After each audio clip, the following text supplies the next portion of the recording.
Hi friends, నమస్తే అందరికీ. ఈరోజు టమాటా ఆవ ఎట్లా చేయాలో మీకు చూపిస్తా. ముందుగా ఒక గిన్నెలో 2 టేబుల్ స్పూన్స్ అల్లం వెల్లుల్లి పేస్ట్ తీసుకోండి. ఈ అల్లం వెల్లుల్లి పేస్ట్కి ఒక 3 టేబుల్ స్పూన్స్ కారం పడుతుంది, ఇది కూడా యాడ్ చేసుకోండి. అట్లనే ఉప్పు ఒక 1.5 టేబుల్ స్పూన్ పడుతుంది. మేము కొంచెం ఉప్పు తక్కువనే తింటాం, so 1.5 tablespoon is fine for అస్.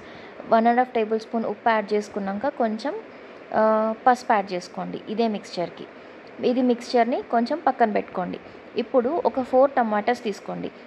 ఈ 4 టమాటాలని మంచిగా కట్ చేసుకోండి.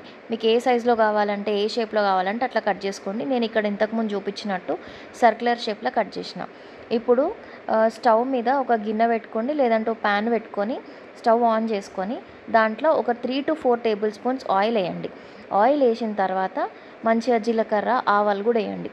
అవి మంచిగా చిట్పట్ అంటున్నప్పుడు ఈ కట్ చేసిన టొమాటో పీసెస్ ఏవైతున్నాయో అవి ఆ ప్యాన్లో యాడ్ చేసుకోండి. అవి కొంచెం మెత్తబడాలి. ముక్క కొంచెం మెత్తగా అయిన తర్వాత ఈ అల్లం వెల్లుల్లి పేస్ట్ మిక్స్చర్ ఏదైతే ఉందో అది కొంచెం మంచిగా కలుపుకోండి. మంచిగా కలుపుకున్న తర్వాత ఆ మిక్స్చర్ని ఈ టమాటాలకి మంచిగా పట్టియండి. స్పూన్తో మంచిగా కలపండి. మొత్తం అన్ని టమాటాలకి ఈ మిక్స్చర్ అంతా బాగా పట్టాలి. ఇది ఎంత మంచిగా పడితే మీకు టేస్ట్ అంత మంచిగా వస్తుంది. ఇట్లా బాగా కలుపుకున్న తర్వాత మీరు ఒక గిన్నెలో కానీ అదే ప్యాన్లో కానీ కొంచెం రైస్ తీసుకొని ఈ ఆవ పెట్టుకొని కొంచెం నెయ్యి వేసుకొని మంచిగా బాగా కలిపి తినండి. చాలా అంటే చాలా మంచిగా ఉంటుంది.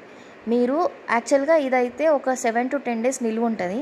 చేసిన రోజే మొత్తం అయిపోతుంది, అంత బాగుంటుంది దీని టేస్ట్. ఒక్కసారి చేసుకొని చూడండి, మళ్ళా చేస్తూ ఉంటారు. ఈ రెసిపీ చాలా క్విక్గా అయిపోతుంది, ఎందుకంటే మీకు ఇంగ్రీడియంట్స్ కూడా చాలా తక్కువ ఉన్నాయి కాబట్టి ఎక్కువ టైం పట్టదు చేయడానికి. మహా అంటే ఒక 15 నిమిషాలు అంతే. ఇట్లా చాలా తొందర